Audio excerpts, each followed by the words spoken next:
99% men's అందరికి ఉన్న problem ఏంటంటే, డిగ్రీ గాని, బీటెక్ గాని కంప్లీట్ అయిపోయిన తర్వాత ఏం చేయాలో తెలియక జాబ్స్ లేక బయట ఇంట్లో ఖాళీగా ఉంటే, పేరెంట్స్ ఎక్కువ ప్రెషర్ పెట్టడం వల్ల ఏదైనా ఆఫీస్‌కెళ్ళి ఉద్యోగం చూసుకుందామంటే, అక్కడ మన చదువుకు తగ్గనే ఉద్యోగం ఇవ్వకుండా ఏది పడితే అది చేపిచ్చి, అది మనం ఇంట్లో వాళ్ళకి చెప్పలేక ఎంతో బాధపడి లైఫ్ మీద ఒక హోప్ అనేది పోయి, పేరెంట్స్‌ని కూడా కోప్పడి ఎందుకు ఇలా చేశారు? ఎందుకు మన లైఫ్‌ని అయ్యామని ఆలోచిస్తున్నామే గానీ, ఒక్క సెకండ్ కూడా మనం ఇండివిజువల్‌గా బతకాలంటే ఏం చేయాలనేది ఆలోచించట్లేదు. ఇప్పుడున్న ఈ జనరేషన్‌లో అయితే ఇంటర్, డిగ్రీ, బీటెక్ ఈ బ్యాచ్ ఎవరైతే మనోళ్ళు ఉన్నారో వీళ్ళందరికీ మనీ సంపాదించడం అనేది ఒక కష్టంగా మారిపోతుంది. ఇప్పుడున్న జనరేషన్‌లో సోషల్ మీడియా అనేది ఎంత బాగా క్లిక్ అయిందో మనందరికీ తెలిసిందే. సోషల్ మీడియాని నమ్ముకొని నీకున్న ఏ స్కిల్‌నైనా చూపిస్తే కంపల్సరీగా నువ్వు లైఫ్‌లో సక్సెస్ అవుతావు. ఇప్పుడున్న జనరేషన్‌కి రాముడు అంటే ఒక ఇన్స్పిరేషన్. ఈవెన్ ఆయన్ని మోటివ్‌గా తీసుకొని డే స్టార్ట్ చేస్తూ ఉంటాం. కానీ ఎండ్ ఆఫ్ ద డే ఒక చోట అనేది మనం ఆగిపోతున్నాం. కారణం ఆయన చివరి వరకు పట్టుకుంది మన మధ్యలోనే వదిలేసేది ఓపిక, సమయస్ఫూర్తి.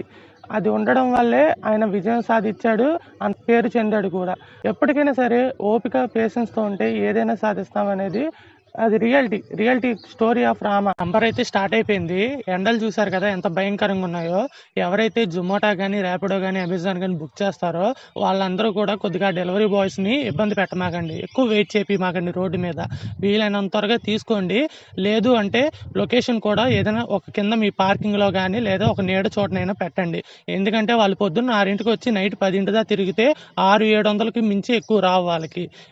మీరు ఇలాగే ఇబ్బంది పెట్టారంటే ఎండాకాలం మొత్తం వాళ్ళు పడే బాధ మామూలుగా ఉండదు. మేమేమైనా తిరగమంటున్నాం ఏంటని మీరు అనుకోవచ్చు. కాకపోతే ఏంటంటే వాళ్ళకి జాబ్స్ లేకో లేకపోతే ఇంకో ఇంట్లో ప్రాబ్లమ్స్ వల్ల ఎనీథింగ్ దేనివల్లైనా కావచ్చు, వాళ్ళైతే అలా రోడ్ల మీద తిరగాల్సిన పరిస్థితి అయితే వచ్చిద్ది. ఎందుకంటే ఆ జొమాటో, ర్యాపిడో అనేది ఎక్కడో ఒక చోట ఆగేది కాదు. ఒక చోట స్టాప్ అనేది ఉండదు. వెళ్తే హోటల్లో తీసుకోవడం, లేకపోతే ఏదైనా మార్ట్‌లోకి వెళ్ళి తీసుకోవడం, వెళ్ళి ఇంటికి డెలివరీ చేయడం వరకే ఉంటుంది.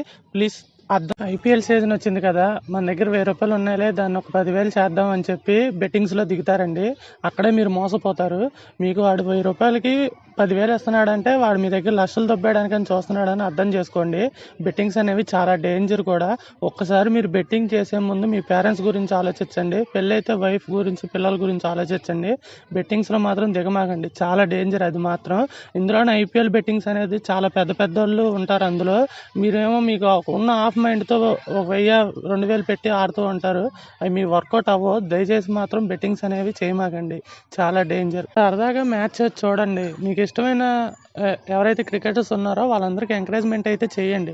అంతేగాని బెట్టింగ్ చేసి దాంట్లో మనీ ఏం చేద్దాం అనే మా ఆలోచన మాత్రం మానుకోండి. ఐపీఎల్ అనేది చాలా పెద్ద ప్లాట్ఫామ్, మనం సరిపోం దానికి. ఎవరైతే ఏఏ యూజ్ చేస్తున్నారో వాళ్ళందరికీ బ్యాడ్ న్యూస్ అనే చెప్పాలి. ఎందుకంటే ఇదివరకు మనకి ఏఏలో ఏ టైంలో చేసినా సరే ఇమేజ్ అనేది వచ్చేది. ఇమేజ్ ఒక 3-4 తర్వాత లిమిటెడ్ అని పడుతుంది. ఇది నానో బనానాలో కావచ్చు, మళ్ళీ చాట్ జీపీలో కూడా అట్లాగే జరుగుతుంది.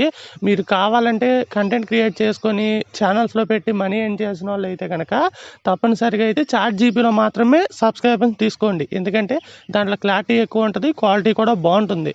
మీకు ఆ 2 ఇమేజ్లు తేడా కూడా చూపిస్తాను, చూడండి ఒకసారి.